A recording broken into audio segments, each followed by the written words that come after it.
माननीय सदस्य श्री राजेश रंजन जी। सभापति महोदय जी, मैं शुरू करूंगा। प्रधानमंत्री जी का 2 महीना मात्र बचा है जन्मदिन को, और उन्होंने सबसे पहले विश्वकर्मा योजना, एक उनकी जो बहुत बड़ी आम आदमी, मोची, निषाद, मल्लाह ऐसे वर्गों के लिए यह योजना लाई गई। हम शुरू करेंगे माननीय वित्त मंत्री से कि पुराने में जो आप skill, startup, make in India या आपने जिन जिन योजनाओं को लाया उस पर अभी तक कोई श्वेत पत्र नहीं लाई कि उस योजना का क्या हुआ। आपको रघुराजन जी के ऑडिट रिपोर्ट को भी देखना चाहिए। उसके बाद भी जो रिपोर्ट आई उस पर भी आप कभी इस सदन में आप नई योजना लाते हैं, नया बजट लाते हैं, पुरानी बजट पर कभी चर्चा नहीं करते हैं कि उस पर कोई इम्प्लीमेंटेशन हुआ या नहीं हुआ, उस पर कोई ध्यान दी गई कि नहीं। जिसमें श्रम संगठन 2000 में जहां देश बेरोजगारों के पढ़े लिखे नौजवानों की तादाद 54.2% थी, वहीं 22 में 65.7% हो गई।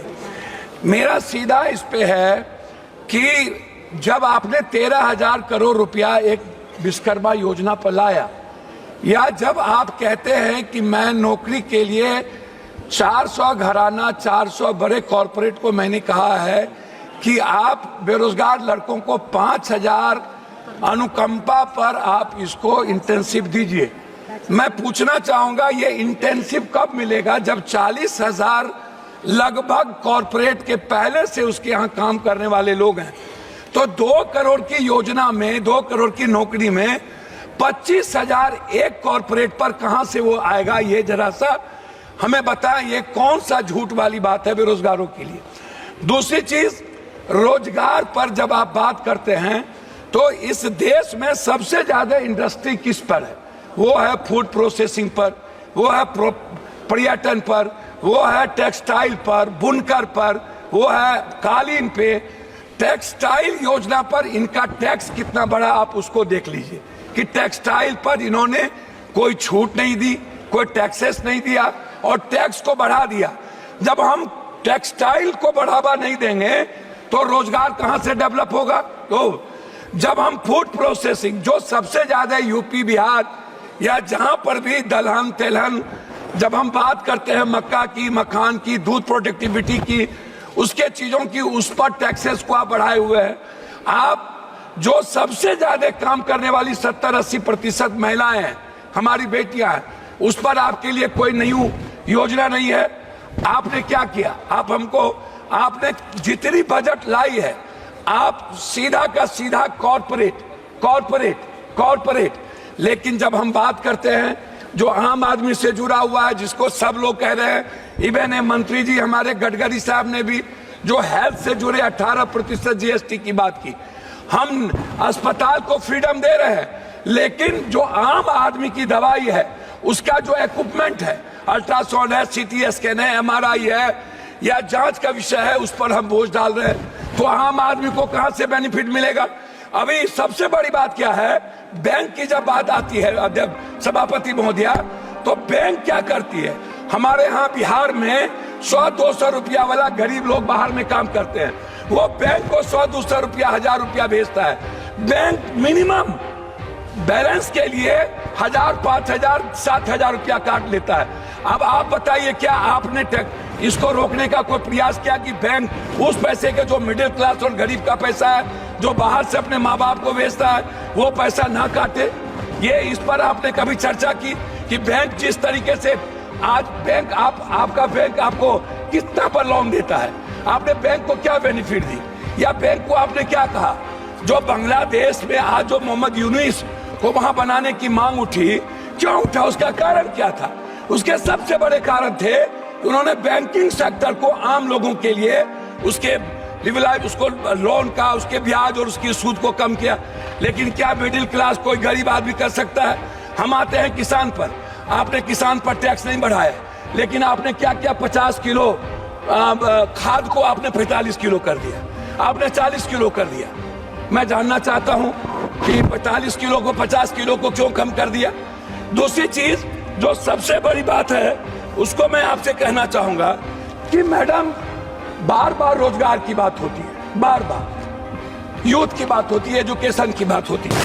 हमें आप मैडम बताइए, दलितों को स्कॉलरशिप मिलता था, स्कॉलरशिप में अब क्या किया गया, उस दलित के स्कॉलरशिप को रोक दिया गया। कहा गया पहले तुम एडमिशन लो, 60% जब तुम्हारा, मैडम मैं आ रहा हूं, 60% जब तुम्हारा होगा अटेंडेंस तब हम तुमको स्कॉलर देंगे। इस तरह मिनिमम मदरसे की आप चीजों को 2 करोड़ कर दिए। आप अल्पसंख्यक जैसे मौलाना आजाद जो फेलोशिप था उसको आपने बंद कर दिया। आपने बजट को आपने सीधा 117 करोड़ पर ले आए अल्पसंख्यक के लिए। तो जो आप सबका विकास, सबकी बात करते हैं नरेंद्र मोदी जी की सरकार। मेरा मैडम लास्ट है बिहार से। बिहार सरकार ने लगातार बिजली को लेकर के वन नेशन, जैसे वन नेशन वन एजुकेशन की बात उठती रही, वन नेशन वन हेल्थ जो हमारे राजस्थान की सरकार ने किया, बिहार सरकार ने 4 चीज आपको भेजा है। एक भेजा है वन नेशन वन टेरिटरी बिजली पर जो सबसे ज्यादा मांगा, 4000 करोड़ रुपया बिहार सरकार पर अपने ज्यादा बोझ पड़ता है। धन्यवाद। मैं कम कर रहा हूँ, 70 पैसा मैडम, 70 पैसा एक आदमी पर पड़ता है। दूसरा, लगातार बिहार सरकार की ये योजना है हाई डैम से 40,000 करोड़ विद्युत परियोजना को बढ़ावा देना, हाई डैम, जिससे पूरा का पूरा कोसी, सीमांचल, मिथिलांचल को बढ़ावा मिलेगी। मैडम क्या हुआ इस बजट में? क्या आपने नेपाल सरकार से बात करके आपने हाई डैम बनाने की परियोजना की? एक तीसरा चीज बिहार सरकार ने कहा है कि हमको 15 लाख कर रहा हूं, एक मिनट लास्ट कर रहा हूं मैडम, एक मिनट। बिहार सरकार ने कहा है कि हमको उद्योग को बढ़ावा देने के लिए हमको 15 साल आप जीएसटी माफ कर दीजिए ताकि हम अपने डेवलप करें। आपका हमको नहीं चाहिए, चाहे डालमिया नगर, हमको आईएम की बात हमने किया पूर्णिया में, हमने आईटी की बात किया पूर्णिया में, कोसी सीमांचल में हमने बात की, मक्का और मखान पर फैक्ट्री की, आपने वो नहीं किया। तो आप उल्टे ही सारे के सारे मिडिल क्लास के पर जीएसटी का बोझ डाल दिया, आपने युवाओं पर, गरीबों पर बोझ डाल दी, आपने किसानों पर बोझ डाल दिया, लेकिन आप कॉर्पोरेट को सपोर्ट करते रहे। अब हम लोग को बोलने के लिए पहले आप खड़ा कर, लास्ट कर रहा हूं, हमको 30 सेकंड हम 30 सेकंड के कंप्लीट। मेरा आग्रह ये है कि कम से कम बिहार के लिए मेरा आग्रह आपसे है कि विशेष पैकेज, विशेष राज्य की बात हमारे मुख्यमंत्री करते रहे हैं, हम लोग मिलकर विशेष पैकेज वाटर, पर्यावरण और जलवायु और पर्यटन, सबसे विशेष पैकेज हम कोसी सीमांचल के लिए विशेष पैकेज की मांग करते हैं ताकि मक्का और मखान पर आधारित फैक्ट्री को डेवलप करें।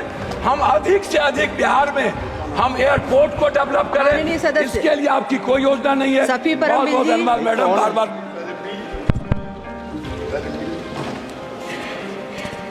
Thank you.